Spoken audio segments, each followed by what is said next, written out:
A Map of Thought, Episode 23, Clifford, Geertz. Here is why this one matters, even if you never plan to set foot in an actual anthropology classroom.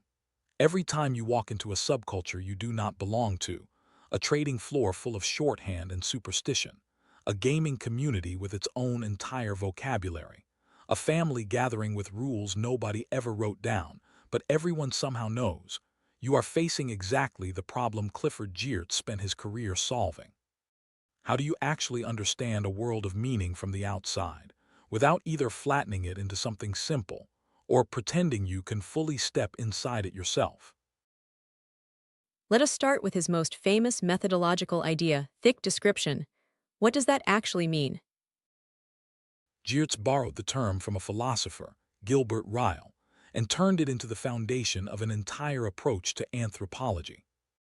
The idea starts with a deceptively simple example. Imagine you see someone rapidly close one eyelid. A thin description just records the physical fact, an eyelid contracted. But that same physical movement could mean an involuntary twitch, a conspiratorial wink between friends, a parody of a wink meant as a joke, or a rehearsed fake wink someone is practicing in a mirror. Same muscle movement, four completely different meanings, and you cannot tell which one you are looking at without understanding the entire web of social context surrounding it. Thick description means doing the patient, detailed work of recovering that surrounding context, not just recording what happened, but figuring out what it actually meant to the people doing it, inside their own system of meaning, not yours. Give us his own most famous example of this in action. The Balinese cockfight, and it is one of the most influential single essays in the entire history of anthropology. Geertz was doing field work in Bali in the late 1950s, and cockfighting was, at the time, technically illegal there, suppressed by the government as backward and barbaric.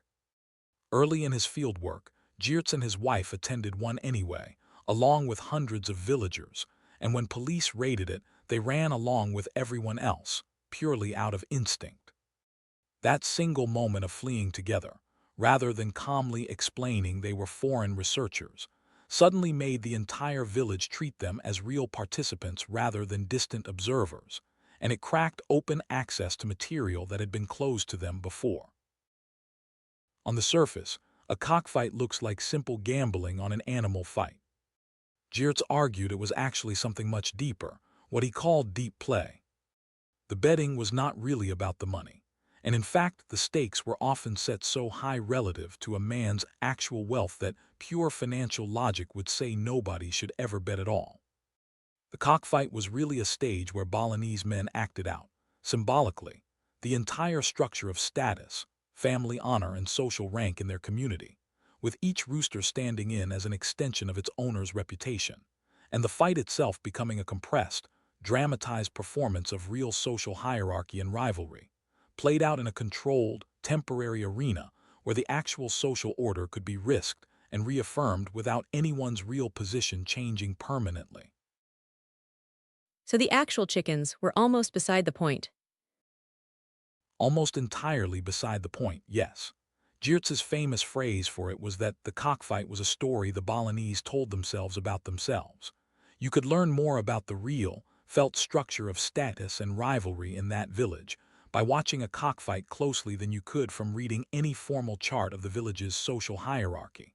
That is thick description doing real work.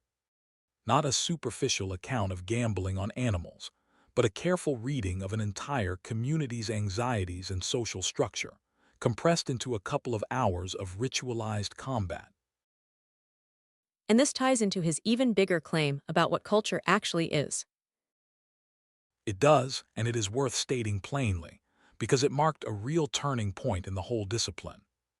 Geertz argued, borrowing a phrase originally from the sociologist Max Weber, that a human being is an animal suspended in webs of significance that we ourselves have spun, and that culture simply is those webs. Not a fixed set of customs and artifacts you could catalog in a museum case, but an ongoing, actively interpreted system of meaning that a society's members are constantly weaving and reweaving through daily action. This was a genuine break from earlier anthropology, which had often treated culture more like a specimen to be measured, catalogued, and compared across societies almost like biological species. Geertz insisted anthropology was closer to literary interpretation than to biology. Studying a culture meant reading it, carefully, the way you would read a difficult layered text, always aware that your own reading was itself an interpretation, not a neutral photograph of objective fact. Before the football example, let us stay with deep play for one more moment, because I think the concept has a genuinely useful modern application beyond cockfighting itself. It does, and it is worth naming directly. Geertz's whole point about deep play was that certain rituals carry stakes so far beyond their literal, practical value that the ritual only makes sense once you understand what it is really symbolizing. Think about how people talk about a rivalry sports match between two old, closely matched local teams, the kind where the actual league standings barely matter, but the entire town treats the game as existential. Or think about an office holiday party that seems, on the surface, wildly disproportionate in cost and planning effort for what is technically just a work gathering, but is really a yearly ritual reaffirming status, belonging, and hierarchy inside that specific company culture. In both cases, treating the event as simply what it claims to be on paper, a game, a party badly misses what is actually happening. Geertz would tell you to watch what people are willing to risk, argue about, and remember for years afterward, because that is where you will find the real meaning being performed. Let us bring that down to something genuinely ordinary, because deep play and webs of significance can start to feel abstract fast. Think about watching an American football game for the very first time, with no background at all. From the outside, it looks like brief bursts of chaos, a pile of large men crashing into each other, followed by long pauses where everyone just stands around. A genuine fan, watching the exact same footage, is reading an entirely different layer of meaning. They see a specific defensive formation being deployed to counter a particular offensive strategy. They understand why a particular substitution signals a coach's growing desperation. They feel the accumulated years of rivalry between these two specific teams pressing on this one specific play.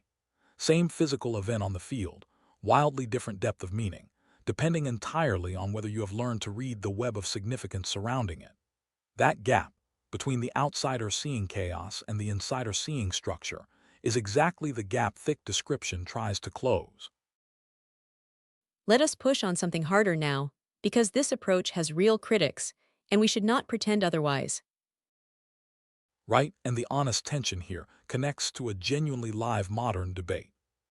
If every culture builds its own internal web of meaning, and understanding that culture means interpreting it on its own terms rather than judging it by outside standards, how do you ever say a specific cultural practice is simply wrong? Geertz's interpretive approach has been criticized, fairly, for tilting toward a kind of relativism that makes it awkward to criticize practices within a culture that cause real harm, particularly to women or minorities within that same society, since a strict reading of his method can seem to require suspending outside moral judgment entirely in order to understand the practice on its own terms. Defenders of Geertz respond that understanding a practice deeply, on its own terms, is a completely separate step from deciding whether to endorse it, and that you actually need the first step done well before any outside judgment can be more than uninformed noise. That argument is very much alive right now in international human rights policy, where organizations constantly have to weigh universal standards against genuine cultural context, and reasonable, well-informed people land in different places on where exactly that line should sit. Where does this show up in the world beyond formal anthropology and policy debates? Constantly, once you start looking for it. Modern researchers and journalists have applied genuinely Geertzian thick description to communities that have nothing to do with traditional anthropology's original subject matter. Ethnographic style studies of finance culture, watching how traders build superstition, ritual, and status display around numbers on a screen the same way Balinese villagers built it around roosters.